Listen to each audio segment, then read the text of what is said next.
Reciban un cordial saludo desde la Universidad Regional Amazónica Iquian. Mi nombre es Franklin Sánchez, me pongo a las órdenes y el módulo que estoy asignado a compartir es el módulo de agroecología.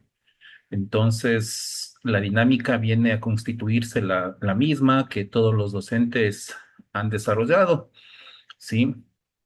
Procederé en este instante a hacer una presentación. Listo. Sucede que la agroecología para todos viene a constituirse una de las actividades y maneras de concebir la relación que tiene la gente, la ciudadanía, con respecto de la productividad y la producción de los alimentos. Ahora mismo tenemos muchos paradigmas, sobre todo filosóficos y técnicos, con respecto del accionar de la agroecología. ¿Quién les habla? Tiene una trayectoria aproximadamente de 14, 15 años trabajando con sistemas agroecológicos, directamente con pequeños y medianos productores, tanto de la Sierra Ecuatoriana, así como de la Amazonía. Yo soy parte de la Universidad Iquian ya por más de 3 años y hemos tenido la oportunidad de compartir con muchos productores eh, mucha experiencia, tecnología, transferencia y vinculación en lo que respecta a procesos y principios agroecológicos. En sí, pues la agroecología tiene un fin extraordinariamente importante.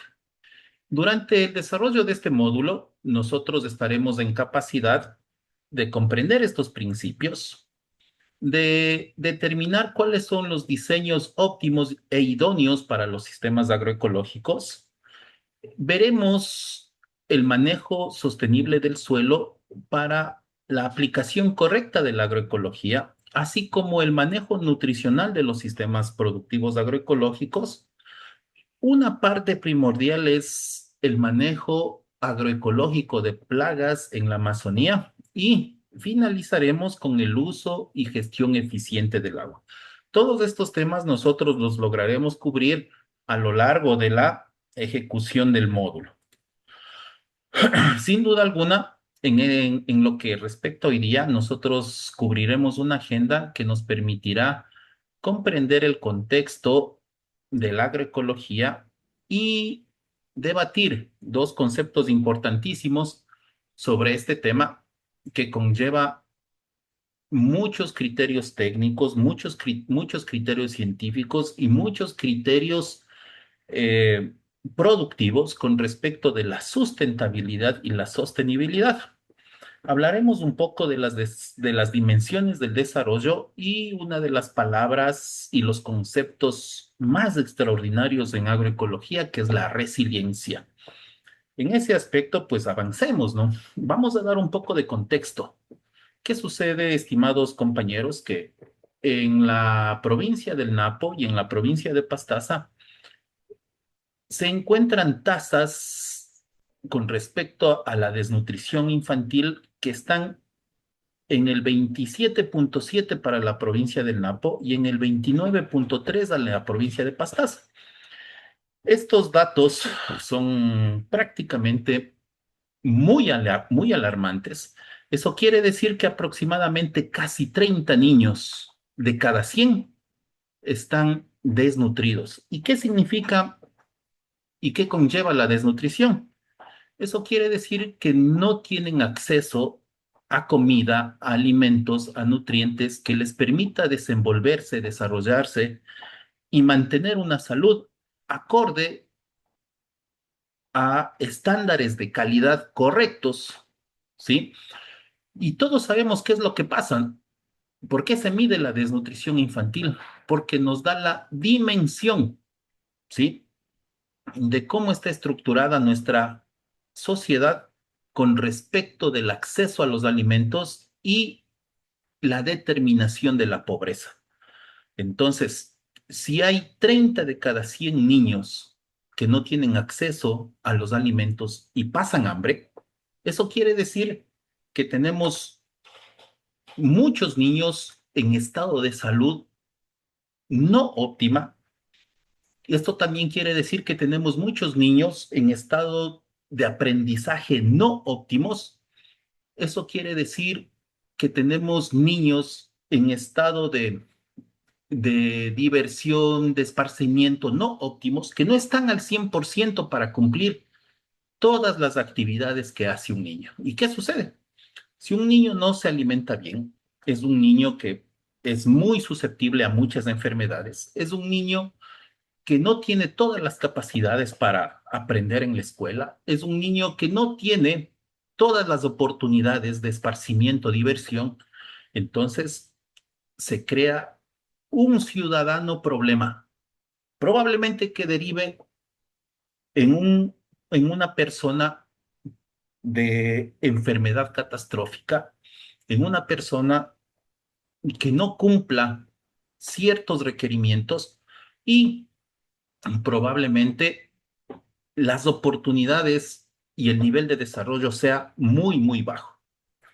¿Qué sucede? En esta tablita se ha estructurado la tasa de ingresos la tasa de pobreza por ingresos, que es uno de los estándares más óptimos para medir la pobreza, y tenemos que lamentablemente esta tasa de pobreza por ingresos ubica a la provincia del Napo como la provincia más pobre del país, ¿sí? Y tenemos por encima también otros estándares, que es la brecha de cobertura de la canasta básica. Esto quiere decir que el 89,8%, el 90% de los pobladores del Tena o familias del Tena no logran cubrir la canasta básica. Tenemos que el empleo en el sector informal alcanza el 90% de igual manera, y otros indicadores que se relacionan, por ejemplo, la tasa neta de asistencia a la educación superior apenas es del 4,1%. ¿De acuerdo? Esta tasa de homicidios por cada 100.000 habitantes está desactualizada, puesto que estos datos son 2023, ya estamos a 2026. Ahora, la principal causa de muerte en los habitantes, principalmente de la ciudad del Tena, ya no son los accidentes de moto, sino son los homicidios por sicariato. Bueno, muy importante que resaltar que todas las provincias de la Amazonía ecuatoriana tienen una tasa de pobreza por ingresos las más elevadas del país. Napo en casi 75%, Morona Santiago casi en el 71%, Orellana casi en el 52%, Sucumbíos 52,6%, Pastaza 46%, Zamora Chinchipe 33,5%. Entonces, son las tasas más altas de pobreza que registran las provincias amazónicas. Somos la región de donde sale prácticamente todo el petróleo. Eso quiere decir que económicamente el Ecuador se sustenta de la región amazónica, pero somos la región con la tasa de pobreza por ingresos más alta del Ecuador. Hay una total incongruencia en el accionar.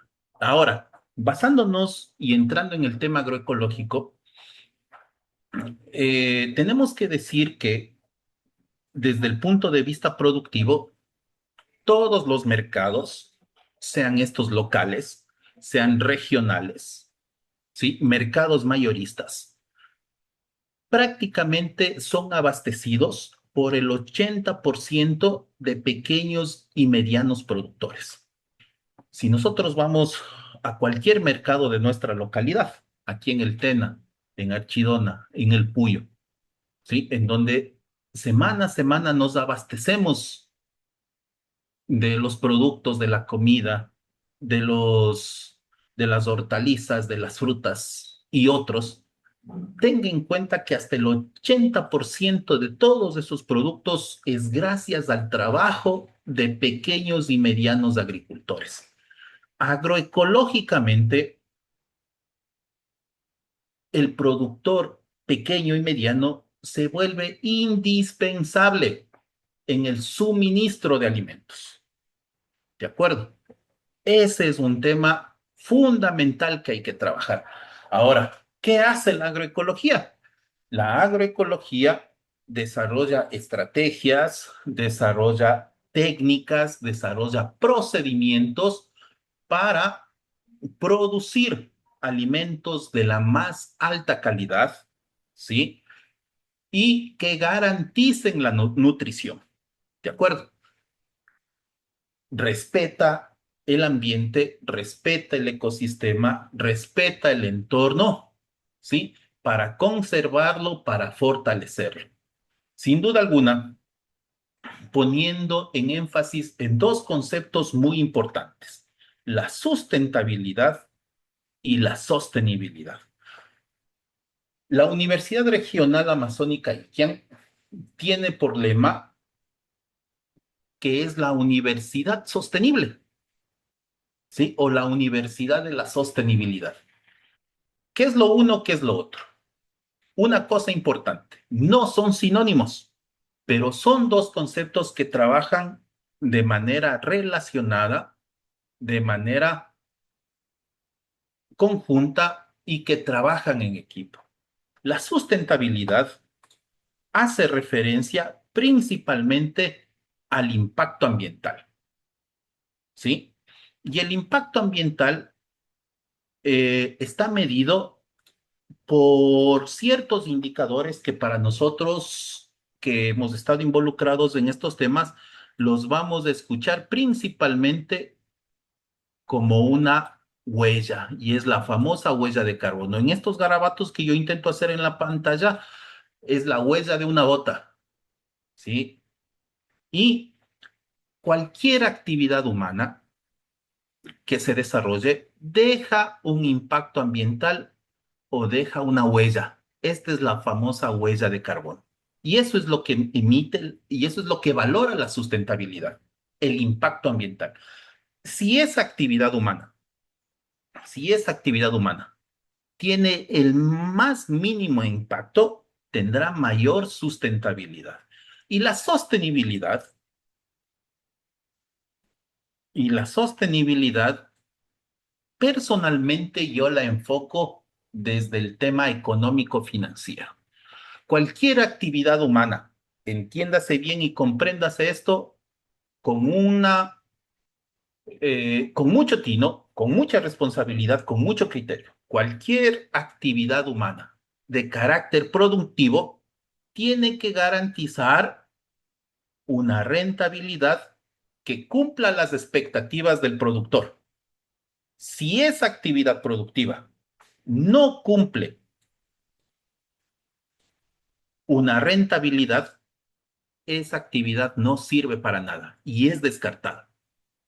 Entonces, agroecología fusiona todas estas dos alternativas y hace primero que un sistema agroecológico sea un sistema productivo que garantice un ingreso económico digno y justo, ¿de acuerdo? Y sobre todo, se complemente después con otros conceptos que ya iremos relacionando y que iremos eh, desarrollando, como por ejemplo soberanía y seguridad alimentaria. Entonces, estos dos conceptos son muy importantes de comprender y los vamos a desarrollar con más profundidad en la clase sincrónica que tendremos el día viernes y el día sábado. ¿Sí? De la misma manera, la agroecología principalmente está enfocado en el desarrollo local para la implementación de prácticas agrícolas sostenibles enfocadas en conservación del medio ambiente, y esto da por sí el fortalecimiento de las comunidades, algo que ya habíamos venido conversando, ¿sí? Y muchas eh, de estos contextos de la agroecología se desarrollan en las dimensiones, ¿sí? Del desarrollo. Entonces, toda comunidad, todo territorio tiene que desarrollarse. ¿Qué significa? desarrollarse, superarse, mejorar sus ingresos, compañeros. Si es que no hay un correcto ingreso económico, no podemos contemplar el desarrollo, ¿sí? ¿Por qué? Porque las necesidades básicas de todo sistema social se cubre con el índice monetario, se cubre con el poder adquisitivo. ¿De acuerdo? Entonces, empezamos con las dimensiones económicas que tiene que garantizar una utilidad, una rentabilidad justa, una rentabilidad razonable. Tenemos dimensiones sociales que garanticen organización, trabajar en equipo, ¿sí? Comercializar en grupo, negociar en comunidad, que va a permitir mejores ventajas, que nos va a permitir acceder a mercados. Y todo esto se complementa con dimensiones políticas. Muchas de las políticas gubernamentales, muchas de las políticas regionales de pequeños gobiernos autónomos descentralizados está en fortalecer dimensiones sociales. Y de la misma manera, sobresaltar dimensiones culturales que engrandezcan nuestro pueblo, que nos hagan sentir orgullosos de donde somos, ¿sí?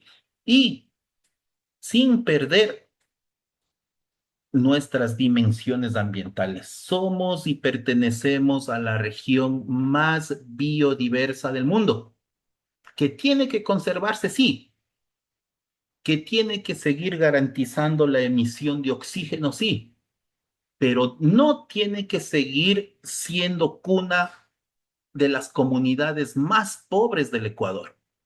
Tiene que ser cuna de las comunidades más prósperas del Ecuador. ¿De acuerdo? Entonces, todo eso va a ser posible si aplicamos las dimensiones tecnológicas de una manera correcta.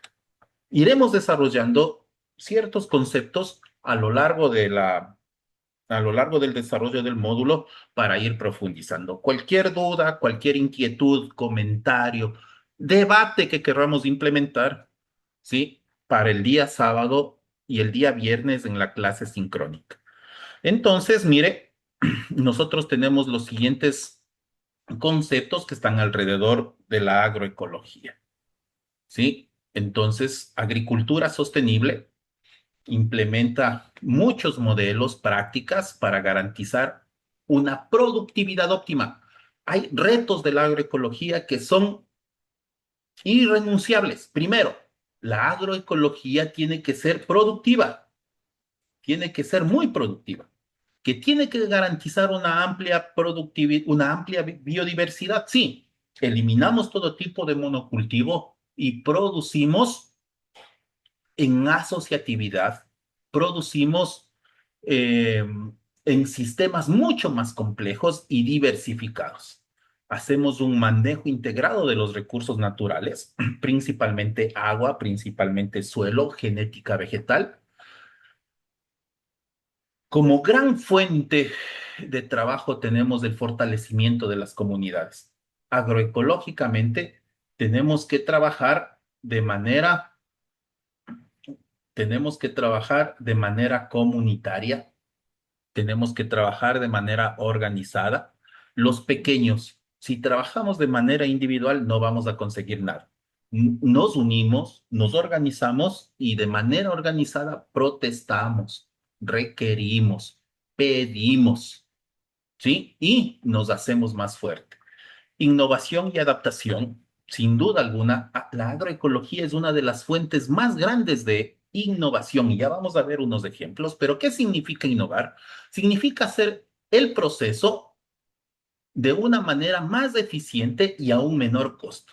Si antes yo tenía un manejo de plagas que involucraba utilizar insecticidas de altísimo costo, agroecológicamente no tengo que utilizar ese insecticida, tengo que utilizar otra alternativa, pero que además tiene que ser de menor costo.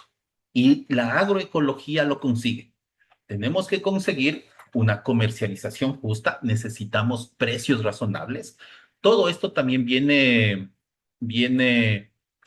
eh, enlazado con el fortalecimiento y el trabajo organizativo de de las comunidades y sin duda el apoyo político, el apoyo institucional tiene que ser muy relevante, tiene que ser muy estructurado. ¿De acuerdo? Vamos a proceder con un ejemplito. Este gráfico representa la productividad de cacao. Nosotros en el oriente, apenas en la región amazónica, apenas producimos el 6% de todo el cacao que se produce en el Ecuador y que mucho de este cacao se exporta. Pero ¿qué sucede, compañeros? El cacao es de origen amazónico, el centro de origen del cacao es amazónico, ¿sí? La sierra, en sus estribaciones de cordillera, produce hasta el 15% del cacao y el 79% del cacao se produce en la costa. En el gráfico, en el gráfico pequeño de la derecha, nosotros podemos ver cómo está estructurada la productividad del cacao en la región amazónica. Y el Napo es la tercera o la segunda provincia que menos produce cacao en nuestra región amazónica. Ni 6.000 toneladas, ¿sí? De productividad. Entonces, ¿qué sucede, estimados compañeros? Ahí hacemos una comparación que la sierra tiene 73.000 hectáreas dedicadas a la productividad del cacao, el oriente tiene 70.000. La diferencia es 3.300 hectáreas de diferencia, pero una cifra muy similar entre la sierra y el oriente. Pero ¿qué sucede? La productividad, con 73.000 hectáreas, la sierra produce 55.415 toneladas de cacao y nosotros producimos apenas 22.600 toneladas de cacao. ¿Esto qué quiere decir? Mismas o área de o superficie dedicada a la productividad del cacao, similar en la Sierra y el Oriente, pero la productividad nosotros producimos ni la mitad de lo que produce en la Sierra Ecuatoriana. ¿De acuerdo? Hay muchos factores para que suceda esto. Hay muchas causas y razones que determina esta gran diferencia. Probablemente una de las más fuertes sea la altísima presencia de plagas de enfermedades, ¿sí? Pero tenemos que ir trabajando y las universidades tienen que tapar estas brechas, produciendo conocimiento, produciendo estrategias, produciendo técnica, investigando todas las soluciones y brindar esa tecnología a los sectores productivos. Pero la agroecología tiene muchas alternativas importantes, ¿sí? La agroecología es principal fuente para nuevos conocimientos. En esta grafiquita les pongo en consideración una foto de un ácaro que ataca principalmente al grupo de las rosáceas. El grupo de las rosáceas está dado por rosas, por fresas, por mora, por ciertos frutos caducifolios como el durazno, la manzana, pero una de las plagas más importantes es esta famosa araña roja que la estoy señalando con una flechita, ¿sí? Se llama Tetranicus urticae, que para controlar este ácaro se necesitaba unos acaricidas extraordinariamente fuertes que dejaban una secuela muy importante en el cultivo y que era muy caro de controlar.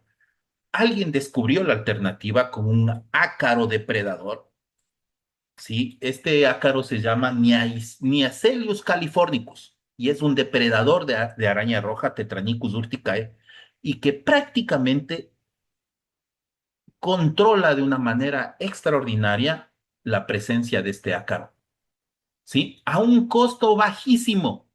¿Y qué se necesitó hacer? Un procedimiento de multiplicación de Niacellus californicus en matas o en plantas de pepino y liberar en los campos de producción para mantener controlada la población de Tetranicus urticae. Ya vamos a hablar de este tema un poquito más profundo en, eh, en las otras clases. Mencionarles también que la agroecología es la principal fuente de desarrollo tecnológico, ¿sí? En la imagen, esta es una fotografía mía. Podemos ver una frutita amazónica en donde está una larva de mosca de la fruta. Siempre que nosotros veamos un árbol de guayaba, lo primero que nos llama la atención es que toda la fruta está caída y esa fruta está caída por una circunstancia, porque está contaminada de larvas de mosca de la fruta y eso nos ha sucedido a todos. Masticamos la guayaba y siempre nos encontramos la sorpresa de la larva. Esa larva puede ser de dos géneros, o es Ceratitis capitata, la famosa mosca de la fruta del Mediterráneo, europea, o la mosca de la fruta sudamericana que tiene por género Anastrefa. Y por especie hay muchísimas especies. Me acuerdo de dos, Anastrefa fraterculus, Anastrefa striata, y hay muchos, hay como 40, ¿sí? Pero esta, esta plaga tiene muchísima repercusión en todas las frutas. Pero, ¿qué sucede? Hay estrategias. Esta es una famosa trampa McPhail, ¿sí? Que trabaja con una feromona sexual o un atrayente que utiliza una feromona sexual y caen aquí principalmente machos de esta plaga. ¿De acuerdo? Esta es mosca de la fruta del género Ceratitis capitata y esta trampa se la denomina una trampa tipo McPhail que tiene una base para, para un atrayente líquido. Aquí está un atrayente y usted ve flotar a los insectos en el interior y esta parte de acá, que es una parte transparente, es una campana. Entonces, gracias a un sistema de monitoreo, la agroecología ha desarrollado estrategias para manejar mosca de la fruta a muy bajo costo, disminuyendo completamente el uso de insecticidas y ha desarrollado una técnica que está popularizándose entre el sector productivo de las frutas principalmente y se denomina trampeo masivo. De esta parte también tenemos unos ejemplos extraordinarios. Con respecto, compañeros, de cultivos industriales. En la fotografía nosotros vemos el famoso cultivo de la palma aceitera, ¿sí? Inicio mencionándoles que la agroecología tiene la solución para problemas más complejos.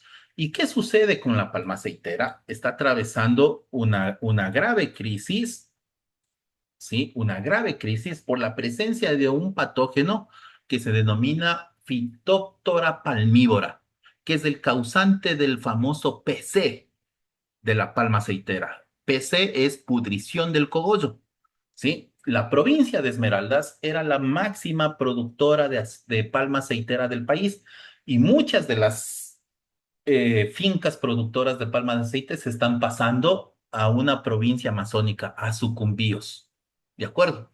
Están corriéndose del patógeno, pero créanme, es cuestión de minutos que llegue el patógeno a esta región también y proceda a exterminar todas las plantaciones de palma aceitera.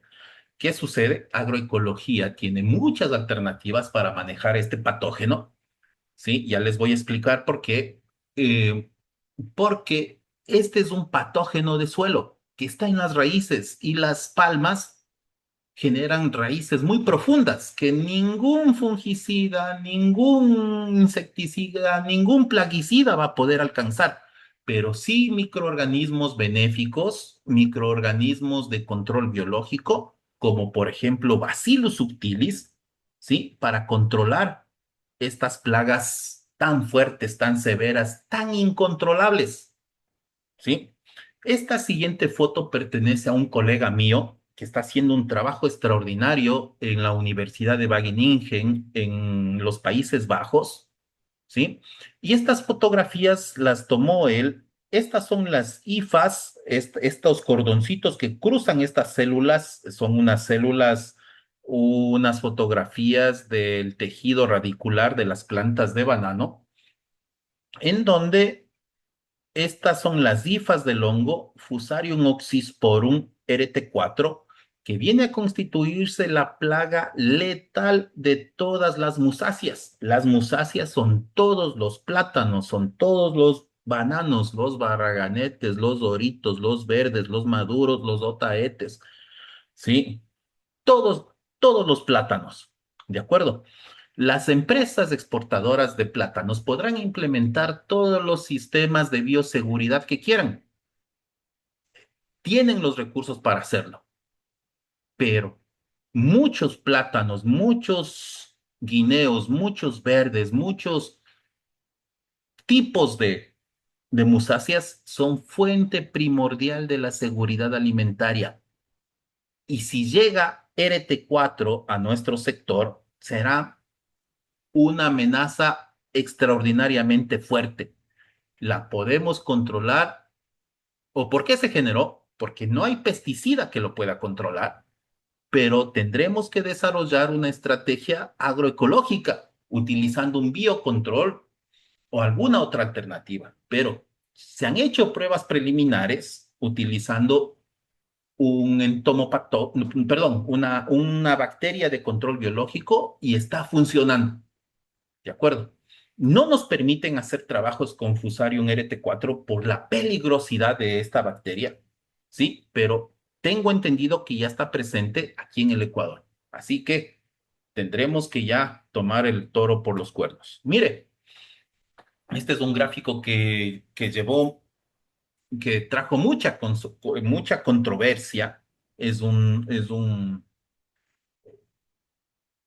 gráfico de eje común en donde cada pétalo de la flor, porque esto parece una florcita, constituye un parámetro. Por ejemplo, se compara un sistema convencional con un sistema orgánico. Y mientras el parámetro más se acerque al límite exterior, este será mucho mejor. Por ejemplo, está en inglés y dice yield, y yield significa productividad. El parámetro del convencional es mucho más elevado que el del orgánico. Entonces, hay que aceptar, en convencional se están produciendo ahora mismo más que en la parte orgánica, la parte orgánica es una de las alternativas de la agroecología. Pero esa diferencia nosotros, nosotros la compensamos con mayor rentabilidad. ¿Sí? Aquí está la rentabilidad, profitability, ¿sí? Y vemos que la rentabilidad en el sistema convencional es mucho más bajo, en cambio, en el orgánico la rentabilidad es mucho más alta. Entonces, los productos agroecológicos no es que se vendan en un precio más caro, porque al menos en nuestro país eso no sucede. El costo de productividad es mucho menor. ¿De acuerdo? Entonces, y eso da como resultado que exista una mejor rentabilidad. El total de costos en este estudio permanecen por el mismo costo, pero ya hay evidencia que este costo ya va reduciendo, se va reduciendo paulatinamente. Pero en la parte ambiental, mire cómo se encuentra el factor de los servicios ecosistémicos, ¿sí? Como la parte de la productividad orgánica es mucho más elevada que en comparación con el sistema convencional. Y así, cualquier factor que nosotros comparemos, un sistema agroecológico es muy superior que un sistema convencional. ¿De acuerdo?